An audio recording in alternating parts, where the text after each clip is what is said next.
Hello, relentless family. Oh, we are back again. You know me by now. I am the host, Kenyetta, and also the counselor and founder of Relentless Counseling. And I know for those who have been following since day one, y'all know we're in season 2, but since day one, I introduced you guys to my mom. But in season 1, we didn't have video in season 1, and we talked about motherhood because it was on Mother's Day. So I get to now actually show you who my mom is. This is my mom, and she is here on vacation. It is her birthday, so she is coming visiting me for how long you'll be here? 10 days. So I'm so excited to have her. So that's why we went kind of incognito last week. So I know we are off a week. I know y'all was like, where is Relentless Thursday? Like they haven't posted anything yet. I had to take a week off to spend time with my mom, and she graciously agreed to be a guest again on Relentless Thursday podcast. So we are so excited to have you. Welcome, welcome, welcome. And I don't know if you guys know, my mom is my biggest fan, my biggest supporter. She is one of my best friends. I talk to her about everything. We have a very, very close relationship. And I thought it would be good today to actually talk about our relationship and also the evolution of the parent-child relationship. I think it's very important because I can call my mom my friend, my best friend now, but I did not do that as a kid. We did not have that relationship. She was mom only. What she said goes. So I want to talk about that as we walk in this journey of being relentless, as we're walking our path to walk in our purpose, answer the calling that God has on our life, and also to reach our best self. And it's good to understand that walk and what that looks like from childhood, from the parents' view. And I know a lot of us that are out there are parents as well. Some of us are new parents. Some of us are soon to be parents. And it's good to know kind of what that role is, because that role is a very important role to have.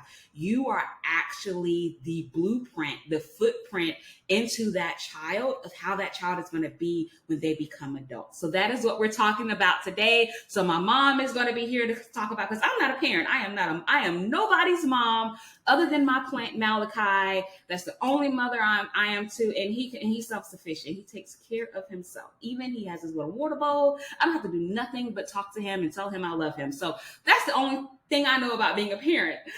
So my mom is going to talk about the experience of being a mother and being a parent on her end and her experiences and her values. And then I'm just going to give some education about it. Everybody is different. Everybody comes from a different background and different culture. So this is not a do this way is right, that way is wrong. Nobody is saying that on this show tonight. We are open, we are being relentless, and being relentless means we're going to be vulnerable and open about different things and different ways that parenting styles are, and how does that impact the world that we live in.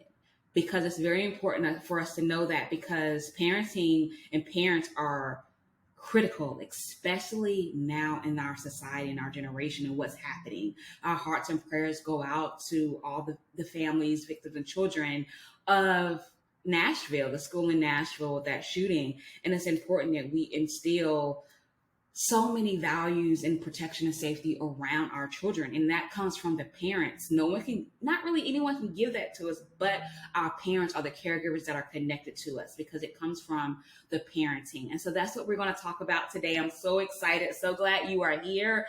And those of you that takes notes, go ahead and get your pen and paper, and we're going to go ahead and get started. We're going to start with American Psychological Association in their definition of parenting. So they define parenting as the job of parenting is to ensure the health and safety of children, to prepare them for adulthood, and to install cultural values and more. What I love about just the world in general and society, that we are all unique around the world. We all leave a different fingerprint, just a different mark of different cultures and values. And we all have something important that we give to each other. And I love that. So I love that we don't have to be the same. What our cultural values that my mom instilled in me may be different from the Italians that are listening and what they instill into their children. But it doesn't mean it's a right or wrong, or my way is better, your way. It just means that it's beautiful and unique to that culture, and it's so powerful. And I wish that we could continue having all these platforms, which I know that we're starting to do more to learn about different cultures, not to what's the word? Misappropriate cultures and what they bring because it's theirs or it's yours, but it's good to learn about them. I know I have learned so much about the Nigerian culture. I've learned so much about the Hispanic culture, just with different friends that I have, and what they bring to the society and how their family runs. It's just such an amazing experience to learn and to see how different we are, but how the same we are. And it just makes me just appreciate God even more because we're all under his cultural values. We're all his children. And as we talk about this, I don't want you to just look at it from the physical sense of your mom, your dad, but also look at how God has parented us. So look at it from both the spiritual realm and the physical realm that we are now here on earth, because they both apply in so many different ways. So let's go ahead and get started with my mom, because it's time for her to tell us, what does it mean to be a parent? What does being a parent mean to you? Being a parent means a lot to me. I'm one of those people that try to plan a lot of stuff throughout my life, and I try to I know doing your podcast, you always talk about your spiritual aspect. My parenting came from my spiritual background. As a child, in my mind, I always like to think what I want to be down the road. Mm-hmm. A lot of times when you're in school, they say, what do you see yourself 5 years from now, 10 years from now, 15 years from now? I always wanted to look at what's going on in my life as I'm watching other people parent. And that was like when I was like 14 and 15, I used to watch what people do, see what they do, and how I want to take the good from that and then add my own little special thing to the way that I see it. Because even as a parent, I thought my parents were the greatest. And I still believe my parents and feel that my parents were the best parents in the world. We lived in the country, and it was a lot of stuff that we didn't have. But you know how you don't realize you're poor until years and years later? Mm-hmm. Because I thought we had everything. Because in our community, I guess in our community, we might have been one of the elite, because my grandparents, they were very known during that time. So people respected your family. And so I always wanted to be the best that I could be. Even when I got married, I said, you know what? I'm going to be the best mom. I'm going to be the best wife. I'm going to be the best Christian. And so, and as a parent, you want to make sure that you are teaching your children the best that there is that you can give them. Because what we want to do, our job is to teach, mold, impact, make sure that they're going to be great citizens, as they grow up. Because the thing that I want to do is make sure that I instill in them to put some footprints. I think that's the word you used earlier, a footprint. I want to be the best footprint. I want you to be able to go back and look at that footprint and say, okay, how can I make better? Because I know when you was coming up, you told me you don't know everything. I never forget that. You told me you don't know everything. And I said to you, I said, you're absolutely correct. I'm not perfect. You're not perfect. But I'm going to give you the perfect that I know. And I'm going to give you the best that I can give you to make sure that you have the best opportunity. So when you become a parent or as you grow older, you have something to contribute to society. Yes. And you mentioned earlier about having a plan and planning. And I think, as parents, like, you didn't get an instruction or a piece of paper that said, this is how you raise Kenyatta. This is exactly what you gotta do. You didn't get that. But you try to plan as much as you can. But there are things that were probably coming at you as a new mom. Things like, okay, well, how do I do this? And then I didn't stay that baby. I was a cute baby, guys. I was a really cute baby. I wish I could just put up a picture of how cute I was as a baby. But I'm still cute now because I look the same as I did when I was a baby. So anyway, let me not get on my tangent of myself. But you got this. I'm like, okay, I got this baby. Okay, she's good. She's that. And then I went into the 2-year-old, maybe that toddler, annoying, the terror stages of toddler years. But maybe I don't remember being that bad. I don't want to say bad, but I don't remember being like, I don't think I tortured you. No. As a toddler. But, and then I go from there, and then I go to, okay, wait a minute now, this is the cute little innocent baby, and then move past elementary school years, and now you got this teenager. I know it all, you know nothing.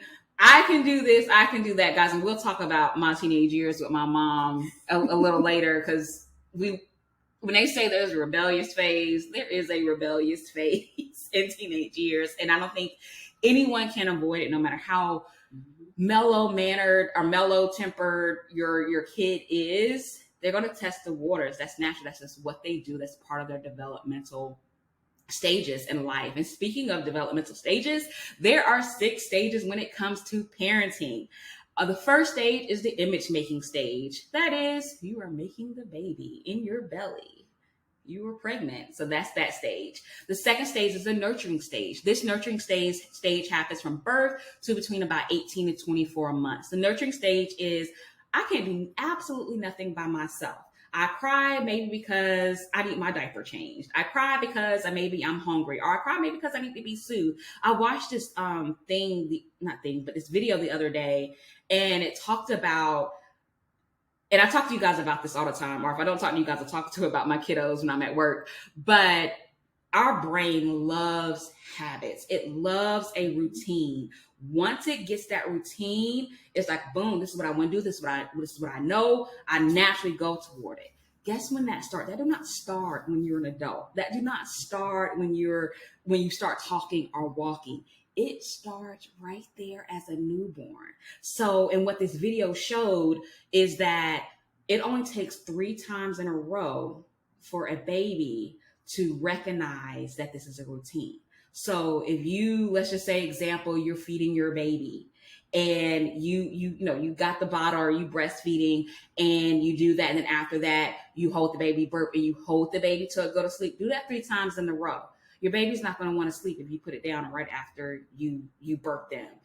And then you put them right down. They're going to cry and cry and cry, because now you've already built a habit for them, routine, and they know, they expect that. Okay, I'm going to be in someone's arm. They're going to be rocking. I wish I had a doll baby or something rocking kind of. I know it looks weird. I'm just putting this imaginary baby in my hand, but they're going to cry and cry because they've already built that routine and that habit that you did 3 times consecutively or consistently, that they're like, hey, this is what I know. So when it's not, all they can do is cry to let you know what they want, because that's the pattern that you built. So that is a simple example, but just think when we do that with negative habits, or what we say in front of our kids, whether that's cursing, or we're talking negative, we're speaking down to other people. And we know this, it's all on social media, because people now record their kids with the darndest things that they say, but they are doing that because that's what's been reflected to them. And they think, oh, so you wonder, like, okay, how does this kid know when to say shit? Like, and they know exactly how to say it, when to say it, in the context behind it, but they don't even know what that word means, but they know when to say it. It's because at that stage, in that nurturing stage, because you're nurturing them, they're learning. That is actually where they're a computer. They're putting everything in and gaining this knowledge, and then they'll be able to, like, okay, all right, how can I put this in context? This is what I'm seeing. You, as a mother, as a father, or a caregiver in that person's life, or a foster parent, you are that person's guide. You are what they're role modeling after. You are what is giving them that footprint, that imprint. And so that's the nurturing stage. So the third stage is the authoritative stage, the 2 to 5 years. I like to say, just from my research and studying and, and just being a counselor, this is the stage that matters the most. This is when you are identifying what rules, you're identifying consequences, you're identifying what is right and what is wrong. If you don't do that there, I can almost guarantee you it is going to be very difficult for you to gain I don't want to say respect, but lack of a better word, respect, or to try to put that in later, because this is where that developmental stage and parenting stage, that's where it's important to start doing that, to say, no, you can't do this, or having age appropriate consequences for that stage of life. The next stage is the interpretive stage. This is from 5 years to adolescence. This is when they're able to interpret, okay, what your rules are, things, okay, all right, can I do this? Can I do that? They're excited. They also think that you're the heroes in this stage because, like, hey, mom knows everything or dad knows everything. They're following you. So they're interpreting, they're finding their blueprint and what does that look like for them. So they're exploring. And this is also the most important stage to have patience, because they're exploring this for the first time. Yes, they might cry, they might get upset, but this is the stage where they are really identifying emotions and what that really means. And it's very important to really be able to understand that. And I know a lot of parents on the stage, because they're like, okay, why are you not doing this? And we get to yelling, or we tell them, be quiet, da da da. This is where they learn, okay, can I express myself? I have a feeling that may be different from everyone else. They're learning they're getting more social during this stage. So it's good to protect that and really be able to communicate assertively, not necessarily aggressively, about these feelings through this stage. Let them kind of explore that in an appropriate way. I'm not saying let them go and be a terror in your house, but be able to understand that. And we see this through different things, through movies, through different videos now, which I think they call this, what is it called? People call it gentle parenting. But I do think that it's not necessarily just gentle parenting, but it's also being able to allow this kid the space to really know what it's like to be angry, that it's okay to be angry. And I think this is the stage where we teach kids through every generation, that anger and these emotions, sadness, tears, that these are weak emotions, or they are negative emotions, when that is not true. This is a stage where they need to be able to understand that, hey, you have emotions, and it's okay to have emotions, but it's okay to process those emotions and learn how to cope with those emotions, not avoid it, run away. When we do that, guess what kind of adult that we're having? We might have someone that's very, very aggressive, but don't know why they're aggressive. We might be having someone grow into an adult who don't know how to emotionally regulate. This is the stage where it's important to be able to learn those emotional skills and accept our emotions as they are. The best movie I can think of, I talk about it all the time with my kiddos at the hospital, is Inside Out. And that every emotion that we have has a role. They are all on your control panel. You are Riley, and sadness is just as important as joy. Anger is important. Disgust is important. Fear is an important role. Not saying don't let me contradict myself. I am not a hypocrite. Yes, we're not given the spirit of fear through God, but fear, they not always necessarily mean fear. It could also mean being cautious. It could also mean all these things. And that is a stage where it's important, where we explore that. Understand that as kids, to build that foundation, to be able to go to the different stages with that firm, solid foundation of who we are. And that helps to build confidence. The next stage is the interdependent stage, the adolescent stage. I believe, I'm not a parent. I've never been a parent before. I told you the only parent I have is through my plant, Malachi. But I believe this is the hardest stage for parents, because parents, hey, I raised you from a baby. I helped, I pushed you out of my stomach. I did all these different things. And then now you mean to tell me you're about to leave the nest? What do I do with my life now? Because as parents, and I know my mom, Lisa, observed my mom with this, that it becomes all about the child, and they don't really know what it's like to be with not being a mother, not being a father, not being a grandparent. You don't know what it's like now, because now that this life is here, their whole world became around them. Just like my mom said, her definition of parenting is love. And so she gives her all to her children. And then now we got this adolescent, maybe they're 15, 16, 17 years old. And no, you can't make that decision by yourself. Well, maybe they can. Now is the stage where we learn independent. We are learning values, because we have society letting us know we're just not in a bubble with our parents anymore. We got friends, and now we really see how other people are raised. We're seeing different cultures, especially in this generation, where you got so many different cultures in one area. So you're learning a whole lot. And there's like, oh, I like that. Or, you know what, my value differ from my mom value. Or maybe you didn't have the best parent. And the reality is, some people, with whatever's going on in their life and their turmoil, it's hard to break from that and be a parent. And that's why you have abuse, neglect, all these torturous, horrible things that we hear in society. It is not just movies, it's not just make believe. These are happening to kids on a day-to-day basis, and it's painful. And they have to get taken away from their homes, all these different things. But that's a totally different episode for another day. But this is the part I think is hard for parents, to be able to allow the teenager to have independence, that they might think differently than them, or they're able to make these choices, and to trust that how they raised you, that's the foundation, and they're going to remember that, and knowing that this is their choice that they're making, and it's okay for them to make that choice. So that's the interdependent stage. The next stage is the departure stage, and this happens in late adolescence into adulthood. Now, they identify this as departure, but I know I'm not the only one who agrees with this. My mom will always be my mom, whether I'm 70 years old, 80 years old, and my mom already knows she's not allowed to die. So yes, I will be 80 years old and my mom will still be here on earth with me. So she's going to always be my mom. That role is never going to change as far as mom, daughter, or my dad, or your mom, your dad, or your caregiver, your foster parent, or your adoptive parent, whatever that is, that role is always going to be there. But what changes is the evolution in how we connect. Now, my mom still can't treat me as if we are still in an authoritative stage. She cannot come to me as we're still in the nurturing stage.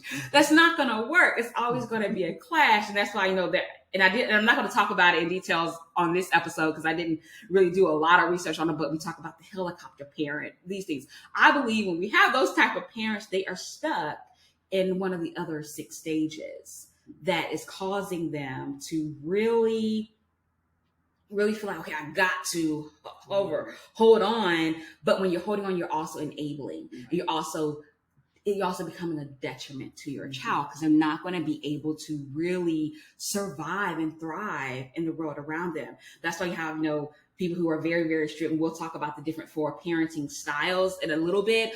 But when we have a certain amount of styles and we're very, very strict, things like that, when your kid go to college or become an adult, they're about to explore a world they never had before. And so they're going to explore that without any type of guidance or foundation, because they felt like they've been in prison their whole life. And so then they come out like, oh, I'm free.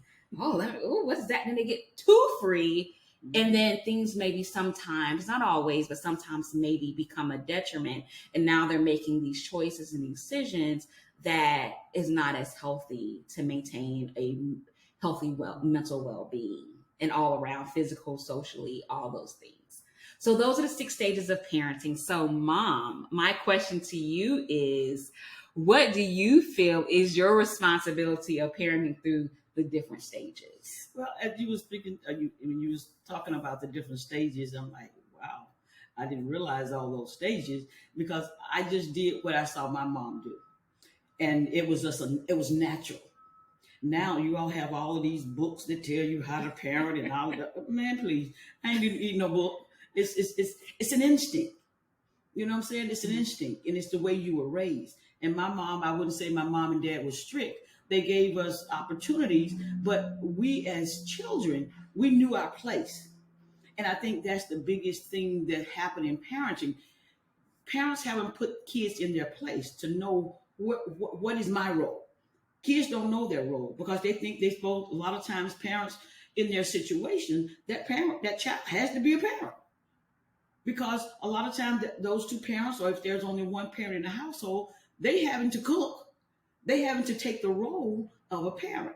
So as I was coming up, I mimicked most of the things that my mom and my dad did. And I think during that time when I was having kids, they was talking about, you can't raise your kids the way your parents raised you. That's a lie in the pit of hell. Because my thing was that it worked. My mom and dad had 6 kids, and we're all just fine. And I don't understand how people, uh, well, I never felt that I need to change what worked. I'm going to try to better it, but I'm not getting ready to change the whole dynamics. And I love the way you were speaking about as a how kids learn. Because when you were born, like I said, when you were born, we was in Hawaii. My husband and I, we was in Hawaii, and there was no one but us. We didn't have any family. We were there for 3 years. So I knew, or we knew, that we had to mold you into the child that we needed you to be. So basically, you didn't go around people that we didn't want you around. I was military. We were military, and I have always heard about military families, blah, blah, blah, blah, blah. And I always said, I'm not going to be one of them. So I made sure, like you was talking about, routine. I knew when it was time for you to eat. I knew that I fed you. I knew when it was time for you to be changed. For the most part, you didn't have to cry. I had to just sit to make sure you cried, to make sure you knew how to cry. Because when it was time to feed you, I fed you. I didn't nurse you, but you never had a cloth, you only was cloth diaper. You never had a pamper on your bottom. Because the thing back then, they used to talk about diaper rash. And I said, what the heck is diaper rash? That's when your child is wet for too long. I said, my baby would never have that. So I used cloth diapers all your life until I potty trained you. And I made sure that I fed you at the same time. I knew when it was time to change you. And I made sure we didn't do any baby talk. We didn't do none of that. We spoke to you so you can learn how to talk. And I think that's the mistake that people have. But your dad and I, we didn't drink and we didn't curse. We didn't go out to parties. So you, poor thing, you just had us. But you God gave a really good point of you follow, things were natural, things were instincts, but you followed, hey, this is not parent because it wasn't wrong. So you identified your values that align with the values of your parents. And I know for a lot of people out there, those values don't always align, and that's okay for you to change and for you to hey, I got to do something different. I don't want to do what my parents did, because you see yourself in that. What that means is, again, it goes back to your relentless journey. We've been on a relentless journey when we don't even know we're on a relentless journey. But it's also being able to know yourself and know what it is that you need that align to be your best self, so that way you can be your best self as a parent and whatever that looks like. So I do believe that managing parent-child is also to be able to maintain a healthy self-love journey. Because how you love yourself is going to be how you love other people. That includes that newborn baby. That includes that teenager. That includes that elementary kid, or that includes your child that's now an adult. That how you love yourself is how that's going to reflect on how they love themselves and how they maintain confidence, how they set boundaries, because you're their teacher.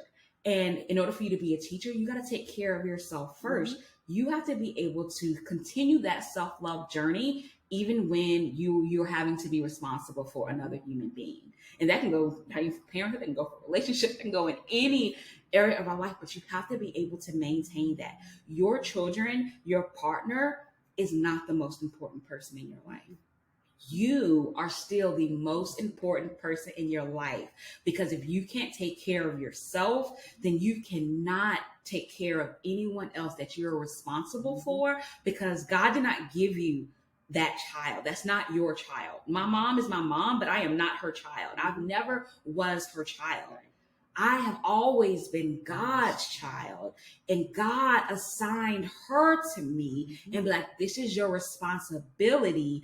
I need you to steward this child so that way she could walk in the path that I have designed her to walk, but she can't do it by herself at these stages. She needs you to be able to prepare her to get to where I am preparing her. So it doesn't start with, okay, I got this bad and I can't do this. If I have a child, that would change and I could just, no.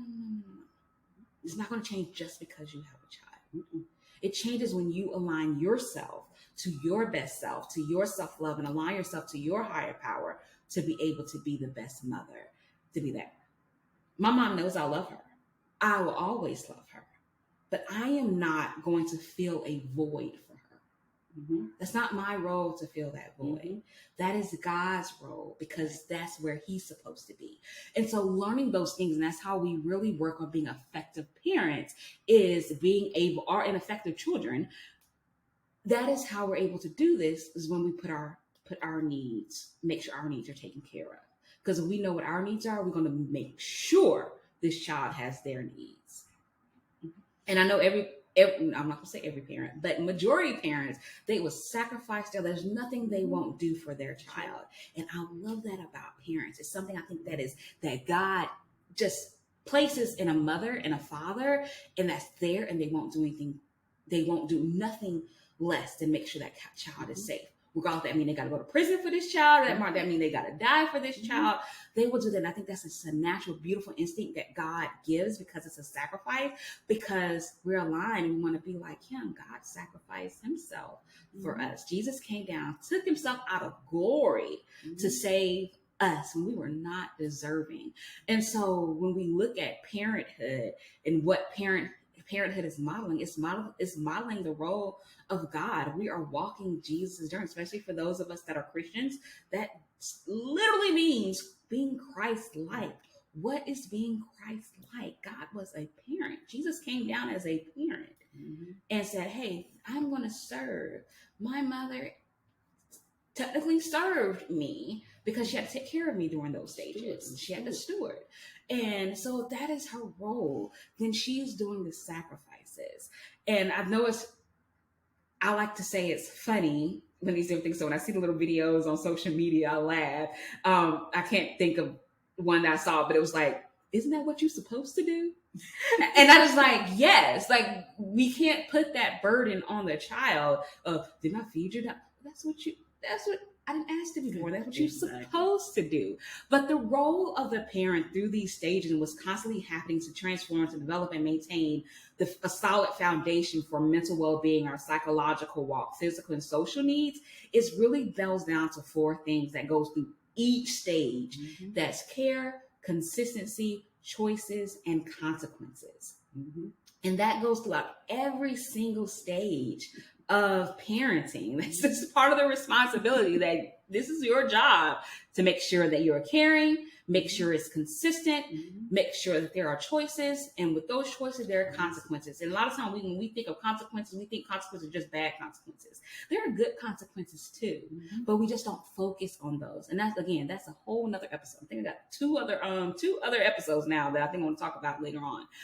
But the next thing I want to talk about is the 4 parenting styles. And these styles that I believe have a direct impact on how children experience and connect with the world when they become adults.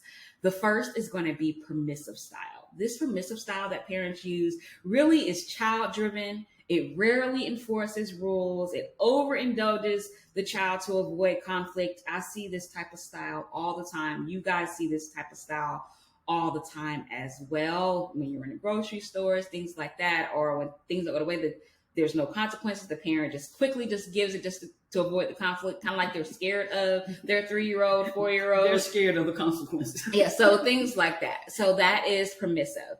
Authoritative style, however, solves problems together with the child. It is a collaboration. They set clear rules and expectations. There is open communication. There's natural consequences with this. And then we actually got a really, really good example of authoritative style parenting through one of my favorite shows. I could care less what y'all think about this man and his personal life, but this show was great. Cosby Show. When you got Claire and the Huxtables, right? The Huxtables showed that they were authoritative. They never just told the kids what to do. They did give them choices and they collaborated with them. But when they did wrong, hey, there was an expectation that there was going to be consequences that come with this. But the kids had a voice, that they was able to be heard, that they weren't just like, okay, you children, you're in this little corner, you mind your own business. But when there was conversations, and I don't know about you guys, but growing up, not saying that my mom was not authoritative. She was a little bit of both. I'm going to talk about the other one in a minute. But we like, I want to run away. I want to run away to Cosby's. Claire's going to be my mama and Bill's going to be my daddy. That was just a saying growing up that we're going to run away and be with the Cosby. I know it was the Cosby's and then on Full House, that those are the parents that we was going to run away to. But the next style, and these are not in order by any means, but the next parenting style is neglectful. These parents are uninvolved in their child. They're very absent. They have little nurturance or guidance. They're indifferent to the child's social, emotional, and behavioral needs. I know I said earlier there is no good or bad parent. Technically there is, because you got neglect, abuse, sexual abuse. These are bad parents that maybe should never ever be parents. And you don't want to be a neglectful parent, because these kids, no matter what stage we're in, need parenting. They need structure. They need guidance. They need nurturing. The next style is the last style, which is the authoritarian style. This is parent driven. They have strict rules. Punishment is a one-way communication with little consideration of child's social, emotional, and behavioral needs. Now, growing up, that's why I said my mom is both, because I felt sometimes she was authoritative, and then in other ways, the older I got as a teenager, she was more the authoritarian. She had a little bit of both. I wasn't in the strictest home, but it was strict, and there was punishment. If you got on punishment, oh my Lord, you was not going to be on punishment for 2 days, 3 days. It was weeks, months. I felt that it just, my crime did not match the punishment, but that's neither here nor there.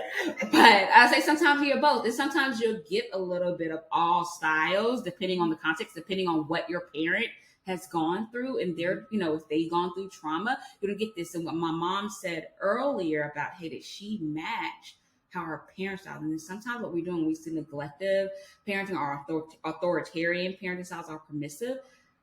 A lot of the times it's just been passed down to them. That's all they know. And so they just did exactly what their parents have done. You see it, someone that's been abusive or sexually abused, more likely they were abused when they was a child. Doesn't make it right. It doesn't justify, but research has shown that they are more than likely to have been abused during their childhood or somewhere in their life. So trauma repeats itself, because trauma changes the brain. It's very, very sad, but it's the reality that we live in, and we can't avoid it and run from it. It's like, oh, we live in this bubble that this doesn't happen. No, this happens. This happened to your neighbor next door to you. This may have happened to someone that you're very, very close to. This might have actually happened to your child.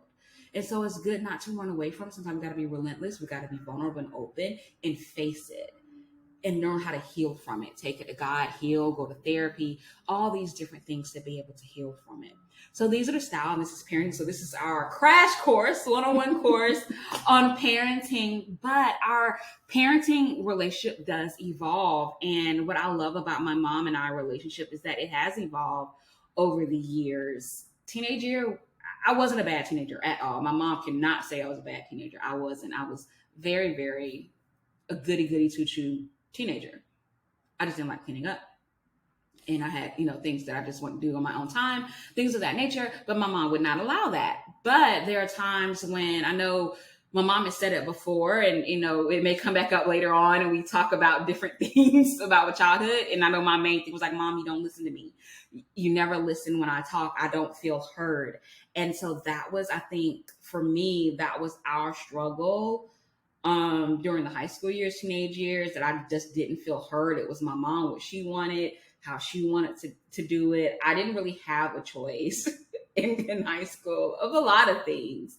A few things I did, but major choices. And I know we haven't talked since the first time we're talking about this, so we'll see how this goes. But we have a close enough relationship that I'm okay with sharing this. But, senior year, it is time for colleges. It's time to go to college. And hindsight, I appreciate it now. I'm glad for it now. But I didn't appreciate it. I didn't like it. I was very, very upset before, because how I got to college is I did not apply to the school that I went to. My mom applied for me. I did not know until I got the acceptance letter. So let me tell you guys the story. So at the time, God, I told you guys, God has been there. I am a counselor because God has called me to be a counselor. It was not the dream back in the day. That was not the goal. The goal was I was going to be a journalist and I was going to write my own magazine and save the world one word at a time. That was my motto. I was like, that's my saying. That's how I'm going to save the world. And I had everything. I'm going to do this magazine. I'm going to go to college for journalism, all these different things. So I got into this school called LaGrange College, who had a really good journalism program, but it was a private school. So Hope, in Georgia, we have the Hope Scholarship. Hope wasn't really paying for all of it. They only paid like a percentage because the private school had to come out of pocket. I wasn't really understanding the whole gotta have money and all that stuff. That just wasn't in my thing. So my mom's like, okay, you can't go there. You can't afford that. You don't have any scholarships to be able to go other than Hope. So no, you can't go. So I was like, well, fine. If I cannot get what I want in the time that I wanted, that I decide, and I thought it was a very mature decision for myself at that time, that I was like, okay, well, then I won't go to college right now. I would join, what was that thing? They had one overseas and they had one in the States. I think Job Corps was the one in the States. So I was like, I can join Job Corps. I researched and everything. I was like, I can get paid this much. I may do this for a year or 2 years, and then I will have enough money to go to the college that I want to become a journalist. That was my plan. My mom was not having it. I don't think it was. We just didn't talk for a minute. I think it was a minute. We just did not talk. We were not seeing eye to eye. I was like, in my head, I was like, I don't have a mom at this point because I am grown. I am about to graduate. I am an adult. I can make this choice on my own. But that happened. And then I got accepted to this school. And believe me, the first year I hated that. I mean, I still hate that school. I do not want to go to that school, period. But it worked out. I learned a whole lot of that. And I was supposed to be there because it was that school, that experience, the things that was there that shifted me. I still majored in journalism and I minored in psychology. But if I didn't go there and have the professor that I had for psychology, I wouldn't have recognized years later that was my passion, that I love that more than journalism. And so our relationship evolved. And the more that things started to happen to me, I started to experience life in different ways that my mom hasn't experienced, different trauma that my mom has never experienced. Like my mom went from, she told us she was, raised in the country. She had great parents. I had great parents. Both my mom and dad are the best mom and dad ever. I would not trade it for anything in the world.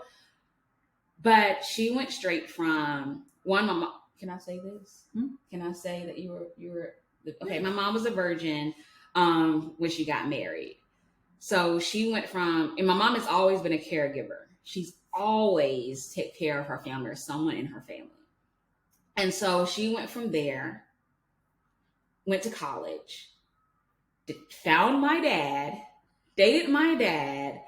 How long were y'all dating? Like a year and a half. So they dated for a year and a half. My dad was like, hey, this woman is the one. I'm not looking no more. I'm about to put a ring on it. He put a ring on it. They got married right at the time they got married. They went to Hawaii. So, and then, am I the honeymoon baby? No. Okay. So I'm not a honeymoon baby, but I was born a year later after they got married. So my mom, certain experience that my mom has had has been different from my experiences. And things that are different is like, okay, she's never experienced that. So she may not always can relate and give me her story of things that I've been through or the challenges that I had to go through or just the journey that I'm on has been totally different. But over the years, the older we got and separation where I'm able to like, okay, right, these are my values, which a lot of my values match up with my mom's values, but I have some things that are different that my values may look different for me than it is to her. But my mom has always been, now that I'm an adult, has been open to my experiences and understanding it from my eyes versus that plan of I got to be a good mother and this is what that means. But being a good mother for her now is seeing it through my eyes, walking in my shoes a little bit, seeing how I view the world, and also recognizing that I think, it might correct me if I'm wrong, but I think she sees her work and all that she has, what raised me, she sees it through things that I talked to her about are things challenged. Okay, well, this could look that way, but she handled it this way. And so we've learned how to talk. We've learned how to agree to disagree. We may not always agree. And I've also learned, I think, on the other end of being the child, in the parent-child relationship, that I have learned that it's okay for me to challenge my mom too. Mm-hmm. It's okay for me to have my own values, and it's okay for me to set boundaries with my mom. And looking back over the years, I remember there was a time, because I was like, gosh, grandma gets everything. Mom, whatever grandma wants, mom does, da-da-da. Like, I've never seen my mom and grandma like disagree. But there was a time when I was younger. I think I was maybe 12, 13.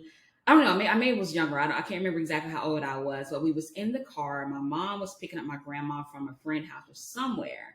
And I was in the car, and I think this is the first time I saw my mom go into protection mode. When my grandma, my grandma, I love my grandma. She's a grace, but she can curse like a sailor. She don't mean no harm, but she can go there. But I think my grandma was just, just in a mood. We all have our moods. She was in a mood, but it was not appropriate for me to hear that conversation, or for me. And my mom stopped my grandma in that moment. It was like, no, this is not the time. You're not about to talk. My child is in the car. This is not about to happen. And I remember my grandma, she just got quiet. And I think that was the first time that I saw my mom in a different, not a different like in a bad light, but in a different like that she would go to bat for me.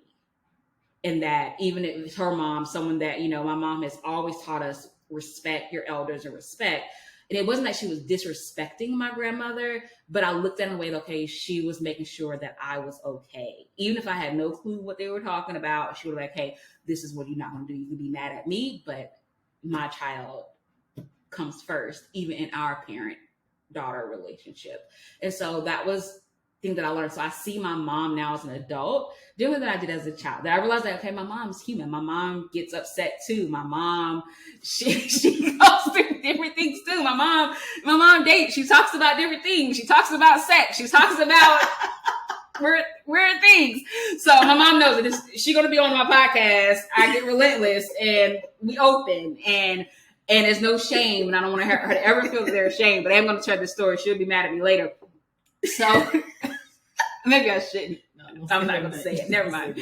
No, but like, we all grown. We all grown in the show. If you're not grown in the show, just turn it off for a second and come back on, and we'll stop talking about this. But this is how I know my mom and I relationship has evolved, and that we are friends. This is how I know. So my mom is, like you have Wish. I know everybody's heard of Wish, and I know everybody's, Amazon and all those different places. So my mom has this new shopping thing that she goes to. The clothes and stuff are really cheap. And so she was showing me this app. And so she was showing me everything that's on there. And, she's going through, she was like, oh, I didn't know they had sex toys. Oh, I got to go back to that. I was like, oh my God, we're there. We're at that part of our relationship. Y'all, I have a running joke, and my friends know it, that I have no idea how I was born. I don't know. I just never visualized my mom being a sexual being. I don't visualize my dad that way either. I really feel like as a kid, the kid, to kind of tell the sex story, they say, oh, the stork or whatever came and dropped the baby off. I really feel like that's how I got on this earth. That God put me in a stork, bundled me up really nicely, and said, hey, these are your parents. But it's just, as we get older and we flow with our relationship, and as it evolves, that certain things is not taboo. For me, for some parents and kids relationship, nothing was taboo from 5 years old. But for me, it was taboo because there's just things that we just didn't talk about as a kid. And so now that I'm an adult, I was like, oh, that's why I can say my mom is my friend, because we can talk about, we don't go to detail about certain things, but we can talk about different things and laugh about it. And so our relationship has evolved. We have cried together. We have laughed together. We go on vacations together. And it's never, I talk about my parents all the time. And so we're very, very close. And I appreciate my mom. That's what I said. She can't never die. So there is no funeral for mom because she's not going nowhere. She made that promise to me and she got to keep it. So she stuck to me. But I think for those who out there who are having a hard relationship with their parents, whether it's mom or dad, that it takes time. But it also takes intentionality to really get out there and actually talk about the tough things. And so now I can talk about, like, hey, mom, when you did that really hurt my feelings. Or when this happened, this is what I needed. So I've learned how to set boundaries with my mom and help her get clarity of what I need. This is the type of support that I need. Sometimes I'm like, mom, I don't need a lecture. Yes, this is my choice. Yeah, it may not have been the best show. I don't need a lecture right now. I need a mom. Or right now I need the mom, but I need that friend in that mom too. Or mom, I may not can say it, but you know how I feel. And can we pray together?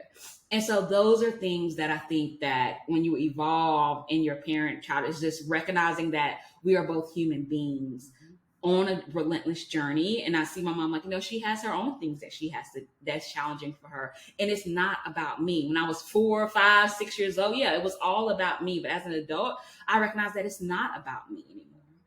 It's about her. She has done her duty. She has done her job.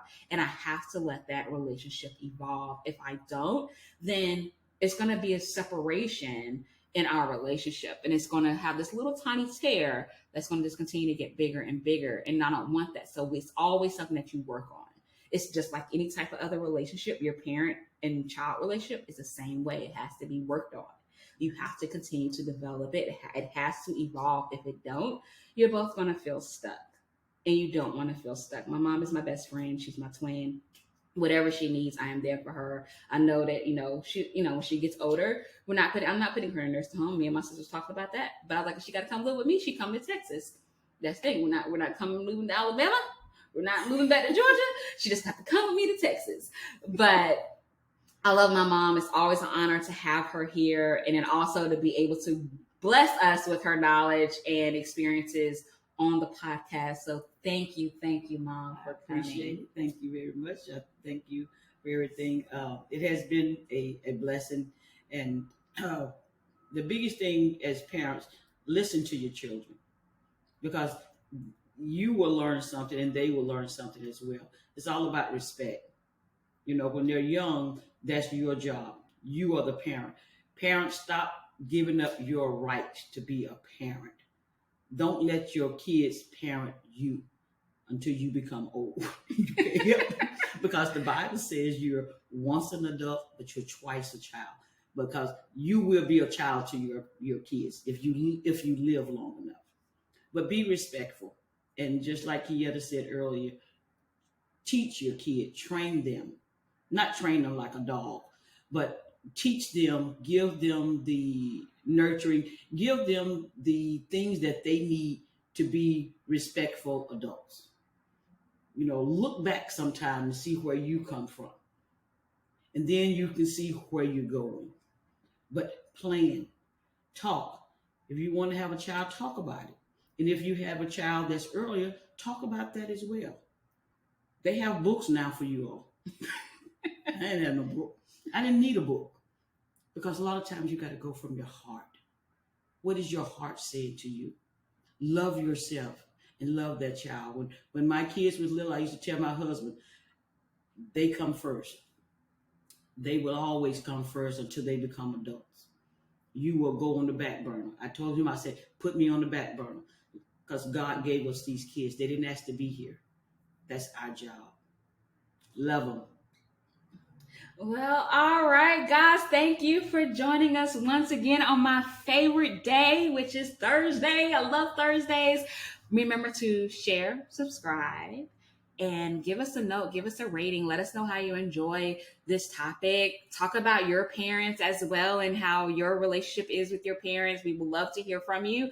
Until next time, we will talk later. Bye for now. See you in 2 weeks, okay? 2 weeks. Thank you all.